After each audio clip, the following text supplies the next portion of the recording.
Welcome back to Fox and Friends. Fulton County DA Fani Willis led the investigation resulting in Trump's mugshot. But now she'll be under the microscope. That's right. House Republicans on the Judiciary Committee begin their probe, alleging politics played a major role in her prosecution. Congressman Lance Gooden is a member of that committee. He joins us now. Congressman, thanks for being here. What can this really do? I mean, what's the committee looking for here?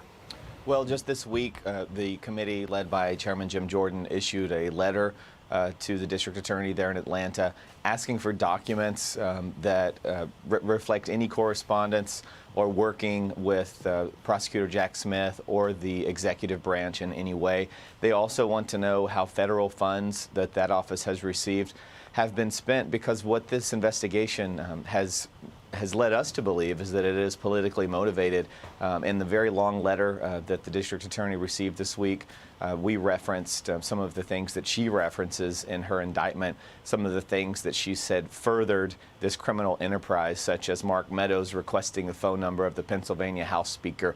Very common things that chiefs of staff to a president may do, ask for a phone number, things that have to do with federal duties that really have no business in any kind of criminal prosecution. But these are things that she should have been aware of when she decided to go down this path, that there would be oversight of her prosecution, and that's what we intend to do. So if you find, I guess you could call it collusion between the DOJ or Jack Smith and this DA, then what happens? Well, I suspect we'll give her until September 7th. That was the deadline on the letter. I don't know if she will be willing to comply with that or not. We'll see what happens on the 7th. That's just a few weeks away.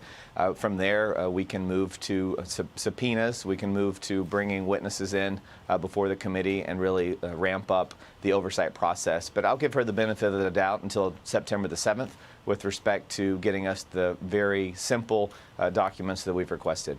But to that point, Congressman, what is the end result of Congress's oversight of a prosecutor in Georgia? Like, what can you do? Can you talk about the power of the purse? What is accountable? Some of the argument is that this has nothing to do with federal oversight, but there are very serious federal implications with this prosecution.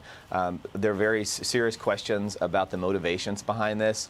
As you know, she put up a website just a few days before coming out with this indictment, bragging about going after President Trump. This investigation started back in 2 years ago, and she's waited until President Trump is back in the political race. She's requested a trial date for near Super Tuesday next March. And so there are so many questions that people have that with respect to whether or not this is political. But back to that question about what can Congress do when we have such federal implications with respect to this, with respect to a president worried about doing his job if a state court is going to come after him even after he leaves office. This is what congressional oversight is all about. And so as this progresses, I think the end result will be much more information coming out that the American people can use to make very important decisions next year.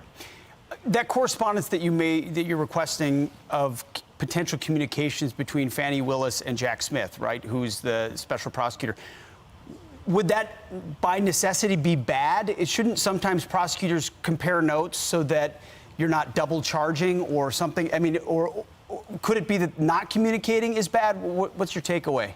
Well, I think the thinking is that the federal Justice Department is there to go after federal crimes. And what is it that she's going after? If she's coordinating with the feds, then that's something that I think that needs to be made known. I think the political the implications with respect to why she's pursuing this, the fact that this fundraising is going off of this, the fact that the Fulton County judge has already removed her from going after other state officials because of her political ties to, I believe, the lieutenant governor there. Why did they not have this problem with respect to President Trump and her very obvious political leanings? These are just questions that I believe will come out in the coming months. I believe it's important that the American people know. And if this is all about justice, then I suspect that the district attorney would have no problem with oversight and making sure this information comes out. Congressman, what's your message to Americans who are really frightened right now? They're seeing an opposition leader jailed, like Latin American style, or mugshotted and indicted, and possibly having to run from jail if he becomes the nominee, which seems likely. What's your message to them? Because they don't believe that this is just about Donald Trump. Most Americans, half the country, certainly people who identify as conservatives, believe that this system is being weaponized against them. They're worried about being deplatformed.